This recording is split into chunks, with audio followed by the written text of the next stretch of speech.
Bonjour, je suis le docteur Syrah, je suis médecin pédiatre dans le service de gastro-nutrition à l'HFME à Lyon.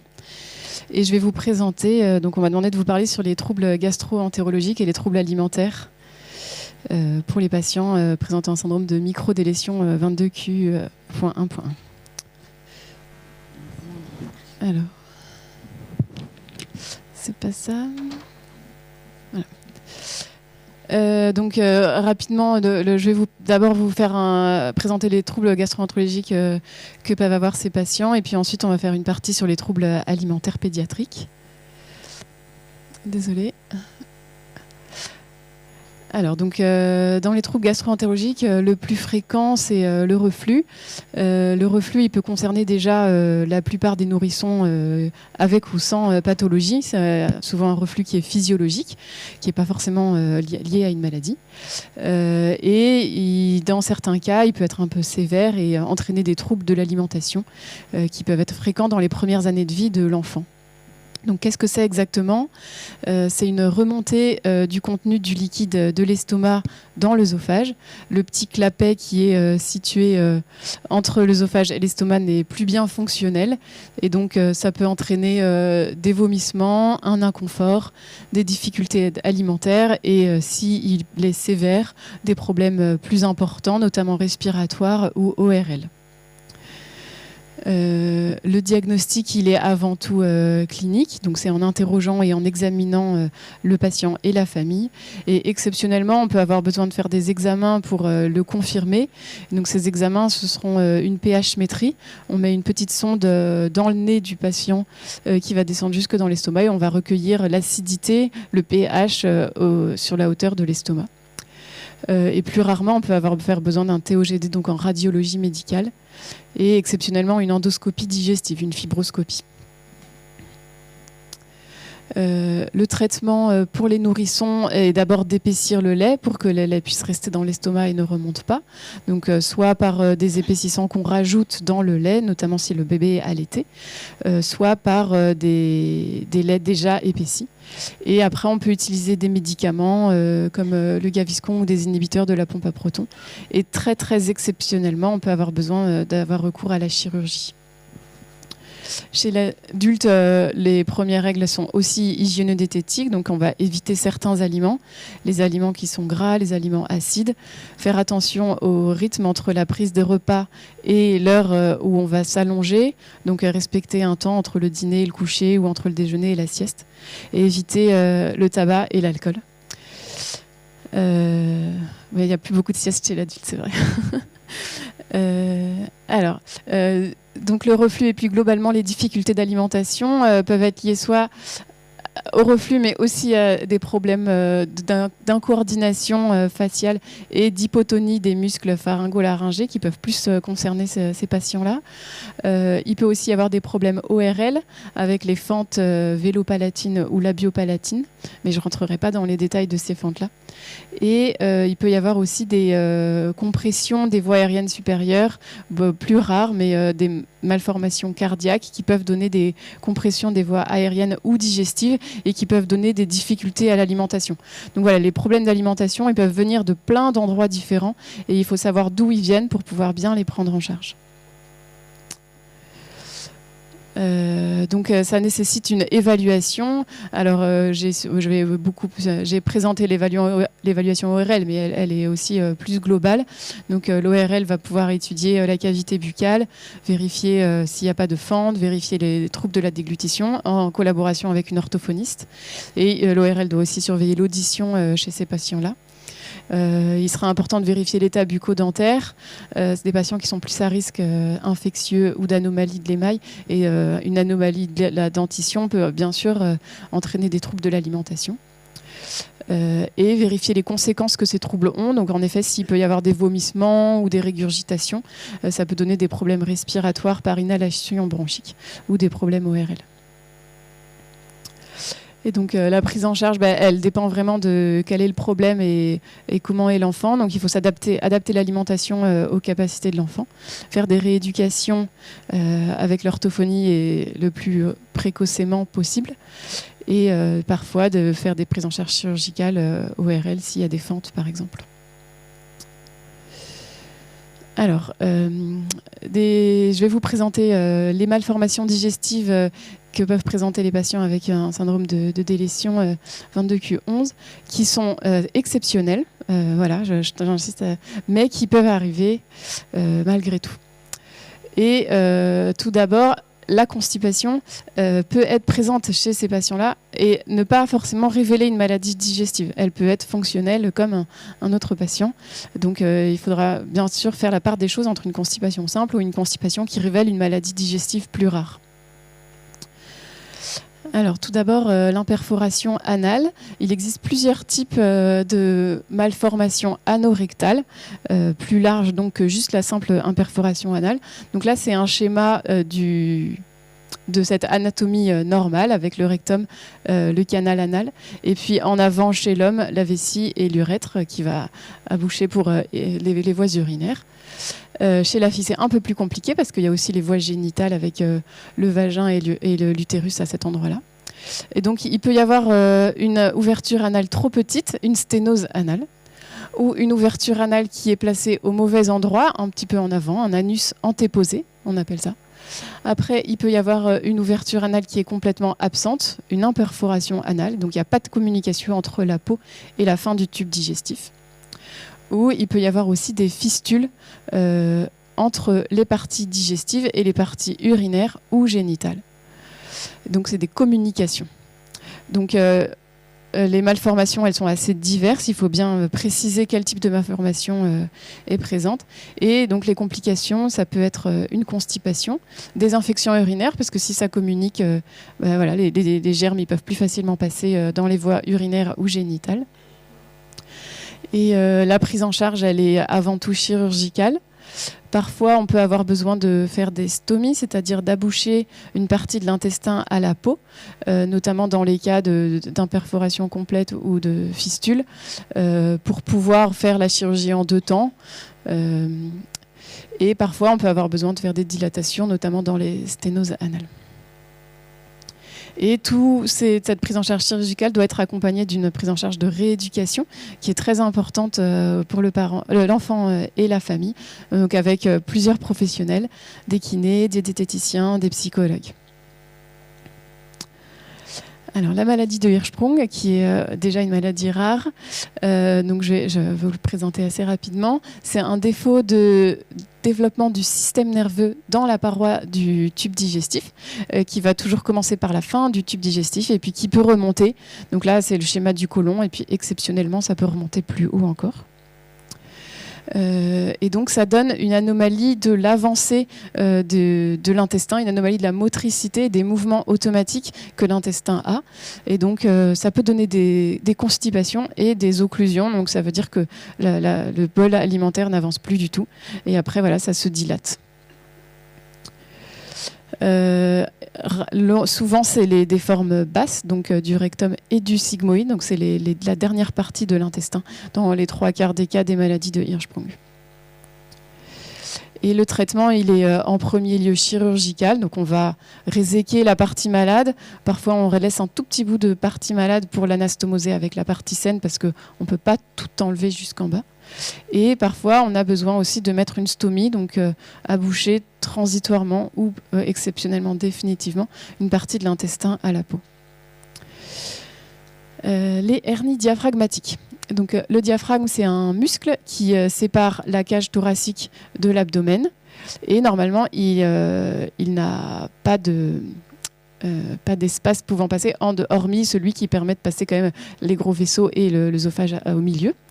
Et puis exceptionnellement, il peut y avoir une ouverture et donc il peut y avoir un passage des bouts des organes abdominaux vers la cage thoracique et d'une manière plus ou moins importante. Donc là, sur le schéma, il y en a quand même beaucoup. Tous les intestins et le foie, c'est pas toujours autant. Et bien sûr, il peut y avoir des problèmes, des conséquences respiratoires parce que en fonction de l'intensité de la hernie, le poumon se développe de moins bien. Et c'est souvent un diagnostic qu'on peut faire en anténatal lors des échographies pendant la grossesse. Et donc, ces patients doivent être pris en charge en réanimation dès la naissance parce que le risque respiratoire est très important et avoir une chirurgie aussi rapide. Alors, les hernies ombilicales et inguinales. La hernie, c'est un défaut donc, de muscle, comme la hernie diaphragmatique. C'est un endroit où le muscle n'est plus fonctionnel, ou laisse passer une partie. Donc, les hernies ombilicales, c'est... J'ai été trop vite. Bon, je ne vais pas faire marche arrière. Désolée. La hernie ombilicale, c'est un défaut des muscles de la paroi abdominale, où au niveau du nombril, il peut ressortir. Alors, souvent, c'est que de la graisse, parce qu'à l'intérieur de la paroi abdominale, on a beaucoup de tissu graisseux, et donc c'est surtout souvent de la graisse qui sort. Et puis, quand l'hernie est importante, il peut y avoir un peu d'intestin qui sort aussi. Et les hernies inguinales sont à ce niveau-là, au niveau anatomique, et ça correspond à un canal inguinal qui permet de passer chez le garçon le cordon spermatique, qui est plus large. Et donc, pareil, il peut y avoir un peu de passage de tissu graisseux ou d'intestin qui sort à cet endroit-là. Le risque dans les deux cas, c'est la hernie étranglée, c'est-à-dire que le tissu qui passe ne puisse plus remonter, il soit bloqué dans le canal. Et dans ces cas-là, il est mal vascularisé, il n'y a plus de sang qui arrive à cet endroit-là et il peut souffrir. Et si la hernie est étranglée, c'est une urgence chirurgicale. Dans le cas des hernies ombilicales, la plupart du temps, elles ne se compliquent pas, donc on les surveille, on ne fait pas d'opération.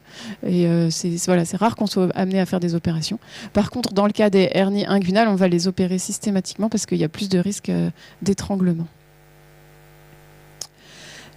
Une autre des malformations digestives qui peut exister, c'est les malrotations intestinales ou les volvulus. Au niveau anatomique, là vous avez en orange l'intestin grêle, le petit intestin comme on peut l'appeler, et en bleu le gros intestin, le côlon.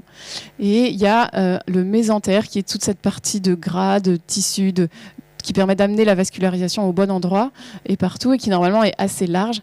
Et dans le cas de la malrotation, il y a une anomalie pendant la période embryonnaire où ce tissu est trop court et donc l'intestin n'a pas pu bien se déployer dans toute la partie de l'abdomen. Et il y a un risque, alors c'est pas toujours, mais il y a un risque de volvulus. Donc c'est comme la partie est trop courte, il se retourne sur lui-même. Et ça peut être potentiellement fatal parce qu'encore une fois, l'intestin il est plus bien vascularisé, le sang n'arrive plus à arriver jusque-là et l'intestin peut souffrir. Et les volvulus, comment on s'en rend compte ? Eh ben, on a très très mal au ventre, voilà, c'est des douleurs très importantes, et on peut vomir parce qu'on est en occlusion, et quand ce sont des vomissements verts, là c'est vraiment inquiétant. Et donc ce sont aussi des prises en charge de chirurgie en urgence. Voilà, donc j'en ai fini pour les parties des malformations digestives. J'ai essayé de vous faire quelque chose de simple. Et je vais parler de la croissance des patients atteints de microdélétion, 22q11. Elle doit être surveillée, et puis il y a des courbes de croissance qui sont spécifiques que j'ai retrouvées dans le PNDS. Qui ont été faites à partir d'une analyse de 812 patients, donc des points de poids et taille qui ont été interprétés de la naissance jusqu'à 37 ans. Avec les petits tirets, vous allez voir les courbes de la population générale, et puis les traits plus épais, les patients avec cette microdélétion. Dans la petite enfance, donc dans les premières années de vie, souvent les patients ils sont en dessous des courbes qu'on dit normales. Donc voilà, ça, on va voir comment on pourra les aider aussi sur ce côté-là.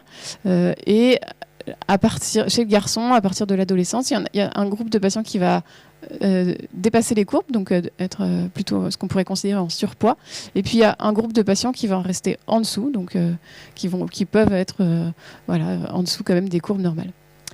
En revanche, en ce qui concerne la taille, ils sont toujours en dessous, la plupart des normes, les normes sont en dessous des normes des enfants normaux. Enfin, normaux, sans microdélétion. Donc ça, c'est les filles, c'est la même chose, sauf que la tendance à dépasser les courbes est plus tardive, plutôt en fin d'adolescence, voire même à l'âge adulte que chez les garçons. Et il y a aussi des normes spécifiques pour les périmètres crâniens. Donc, si vous allez voir un professionnel de santé qui n'est pas à connaissance de ces courbes, vous pouvez le sensibiliser, lui dire qu'il n'y a pas forcément besoin de s'inquiéter si l'enfant est en dessous des courbes du carnet de santé. Alors, les troubles alimentaires, ça c'est un vaste sujet qui est de plus en plus à la mode en pédiatrie, dont on entend plus parler sur les dernières années. Dont les définitions sont en train de se préciser. Chacun a des définitions peut-être aussi différentes, et donc il y a des personnes qui ont essayé d'avoir des définitions un peu plus collégiales, mais vous allez voir que tout le monde n'utilise pas forcément la même définition. En tout cas, ce sont quand même des anomalies des apports alimentaires, donc des apports soit en termes de quantité, soit en termes de qualité, et qui sont inappropriés pour l'âge. Donc il y a un groupe en 2019 qui a publié un travail dans un article, une revue médicale, et qui a essayé de faire une classification, une définition même plutôt. Donc pour avoir une définition de trouble alimentaire, il faut avoir au moins un de ces 4 critères. Donc d'abord les critères médicaux, soit des problèmes cardio-respiratoires. Donc on sait que les maladies cardiaques entraînent beaucoup de difficultés d'alimentation pour plusieurs raisons. Ou des problèmes respiratoires qui peuvent être à l'origine de problèmes alimentaires chez l'enfant. Il est gêné par son cœur, par ses poumons, et donc l'alimentation devient difficile pour l'enfant. Ou des fausses routes dans le reflux, comme on a vu, qui peuvent entraîner des pneumopathies de dilatation. Donc ça aussi, ça peut être à l'origine de problèmes alimentaires. Les problèmes alimentaires peuvent engendrer des problèmes nutritionnels, soit parce qu'il y a une carence d'apport, l'enfant ne mange pas assez de calories, donc il peut se retrouver dans un état de dénutrition. Il ne grossit pas assez bien, et après ça peut avoir aussi un retentissement sur la taille, il ne grandit plus assez bien. Ou des carences nutritionnelles, quand l'enfant peut avoir une sélectivité alimentaire, manger que certains aliments, il peut manquer de diversité, manquer de vitamines et de micronutriments, et peut développer des carences. Un autre critère, ce sont les facteurs d'alimentation et les troubles sensoriels et troubles des fonctions oromyofaciales, donc qui seront plus là dans ce cas-là quand ils auront des malformations des fentes ou des problèmes ORL. Les enfants peuvent avoir besoin d'adapter les textures. Certaines textures peuvent être difficiles à manger, et donc on va pouvoir être amené à aménager l'installation du repas. Ça va être important pour la posture au moment du repas, être bien installé et utiliser des ustensiles adaptés. Je pense par exemple aux petits bébés qui peuvent avoir des fentes. On peut utiliser des tétines de biberon particulières et adapter des stratégies spécifiques pour se nourrir. Et là, il faut pas savoir rester seul, mais aller en discuter avec des professionnels de santé, parce que ça peut vite être des situations qui peuvent devenir conflictuelles au sein de la famille. Et un des derniers critères que propose ce groupe, donc ce sont les facteurs psychosociaux, des refus alimentaires de l'enfant, des troubles du lien parent-enfant, ou une perturbation des relations sociales lors du repas. Alors ça peut être soit l'origine du trouble alimentaire, soit la conséquence du trouble alimentaire, parce que l'alimentation, ça fait aussi partie des relations sociales. Et quand on a une alimentation difficile et qu'on ne peut plus sortir, on peut avoir une vie un petit peu bloquée. Donc pour finir la définition, quand les troubles durent de plus de 2 semaines, on dit que c'est des troubles aigus, et quand ils durent plus de 3 mois, c'est des troubles chroniques. Mais je ne vais pas rentrer dans les détails, mais il y a une autre équipe qui a proposé une autre définition des troubles. Donc voilà, ça c'est un peu des histoires de spécialistes pour les définitions du trouble alimentaire. Mais on peut retrouver des choses un peu similaires, l'anorexie du nourrisson, des aversions sensorielles, donc difficulté de certaines textures à toucher en bouche. Voilà.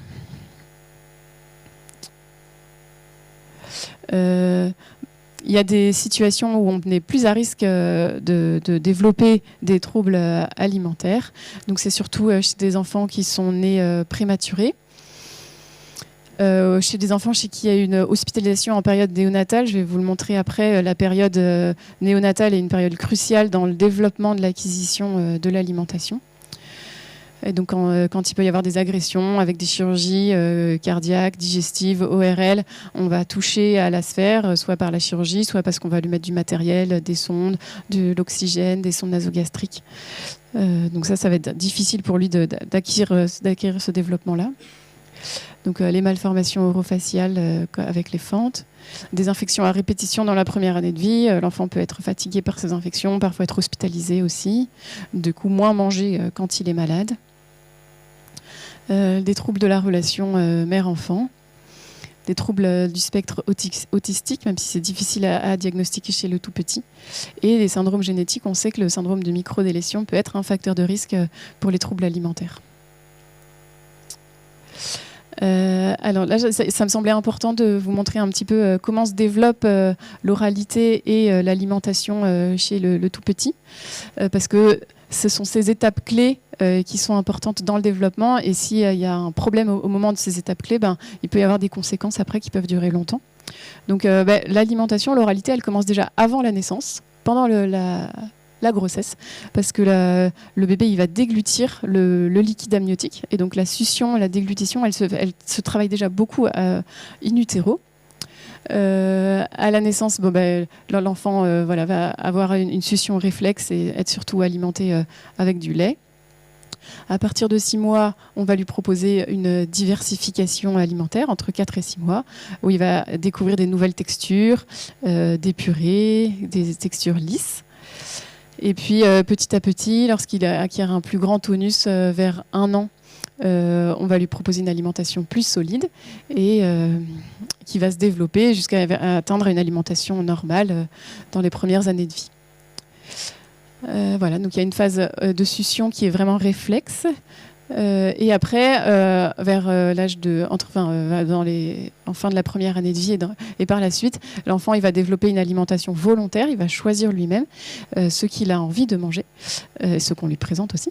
Et puis il y a un développement important de la sphère ORL, il va apprendre à mastiquer et à coordonner l'alimentation et la respiration, et à développer en même temps le langage. Donc on voit bien qu'il y a plein de choses qui se mettent en place à ce moment-là.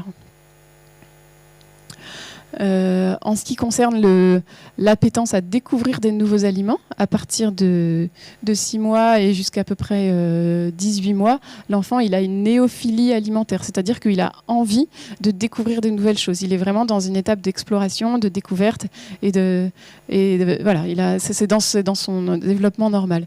Et donc c'est vrai que s'il y a eu des agressions, voilà, le mot agression est peut-être un peu fort, mais des hospitalisations, des chirurgies dans ses premiers mois de vie, on peut comprendre que cette étape-là, elle ait du mal à se mettre en place.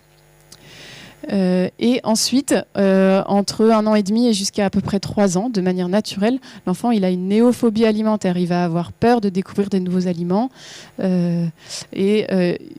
Voilà, si on essaye de rattraper des problèmes qui ont pu avoir lieu à ce moment-là, on va peut-être pas forcément arriver au bon moment.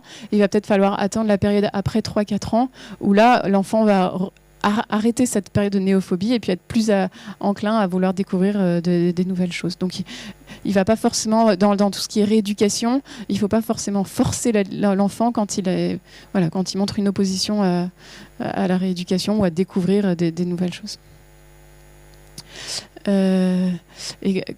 Voilà, donc pour faire une dernière diapo sur les étapes du développement de l'alimentation, avant que l'aliment rentre en bouche et soit avalé, il y a plusieurs étapes. Donc, d'abord, l'enfant il va utiliser tous ses sens et à tous les moments de la vie. Donc d'abord, on regarde l'aliment. On le voit, ça peut nous donner envie ou pas envie. Là, ça nous donne envie parce qu'on a faim. Mais je connaissais un enfant qui juste était nauséeux à la vue de la tarte aux fraises. Donc, il avait un dégoût envers les fraises. Donc, il faut aussi respecter chacun. Après l'avoir vu, on va le toucher. On va toucher là, je vous ai mis un exemple de banane parce qu'il y a différentes textures dans la banane. La peau peut être un peu plus lisse alors que l'intérieur peut être un peu plus mou. Et il y a des enfants qui peuvent accepter certaines textures ou pas. Ensuite, on va le sentir. On va utiliser son odorat pour sentir l'aliment. La petite fille, elle est en train de sentir une mangue.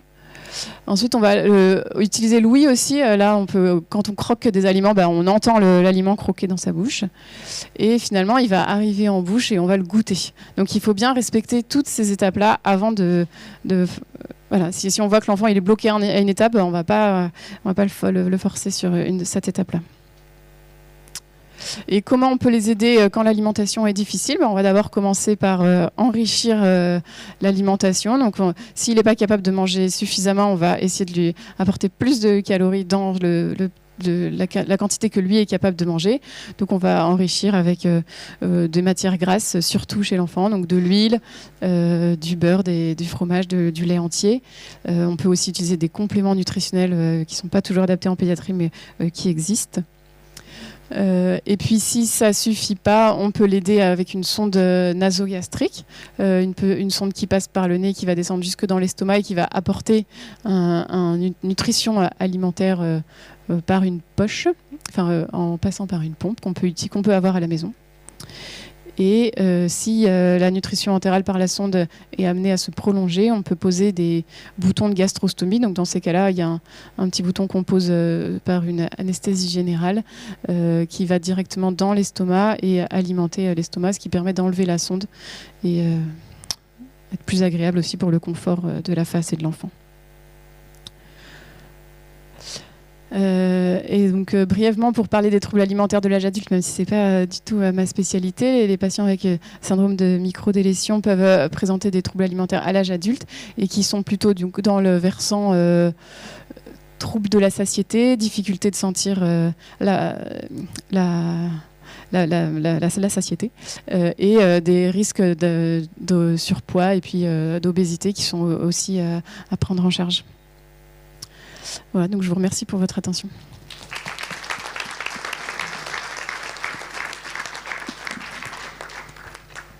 On a pris un peu de retard. Je propose et que le docteur Sira doit nous laisser. Donc je propose s'il y a une ou deux questions pour le docteur Sira et après on part déjeuner et pas plus. Désolé. Si on peut vous faire passer des questions, si on peut. Oui, sinon on peut. Est-ce qu'il y a une ou deux questions pour le docteur Sira? C'est une question et ou remarque. En fait, j'ai remarqué que pour les petits qui ont des difficultés alimentaires et qu'on a un peu chargé en termes de calories, il arrive parfois que les parents repartent avec cette information-là, mais n'ont pas de suivi, en tout cas pas un suivi à assez long terme, et que par la suite, l'enfant garde cette surcharge calorique alors qu'il se met à manger naturellement. Et donc, on se retrouve parfois avec des obésités qui sont liées uniquement à ces erreurs diététiques et de défauts, on va dire, d'accompagnement. Je ne sais pas si c'est quelque chose que vous avez observé, vous, ou s'il y a des recommandations particulières pour l'éviter. Il n'y a pas de recommandations particulières, mais je pense qu'on peut s'aider aussi des courbes de croissance. Peut-être que les médecins ont tendance à vouloir garder les enfants dans les courbes de croissance des enfants de la population générale qu'on trouve dans les carnets de santé, et que voilà, en tant que pédiatre, on a envie que l'enfant il soit dans la partie de la courbe, et il y a peut-être eu un excès d'apport dans les premières années de vie, alors que quand on regarde les courbes des patients, ils sont plutôt en dessous, et donc il faut peut-être respecter aussi cette croissance sans dire qu'il y a une dénutrition. Ouais.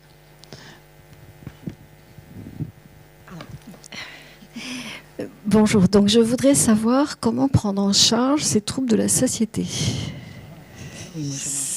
Grande question. Je ne suis peut-être pas la bonne personne pour répondre parce que je suis pédiatre et ça concerne moins les petits-enfants.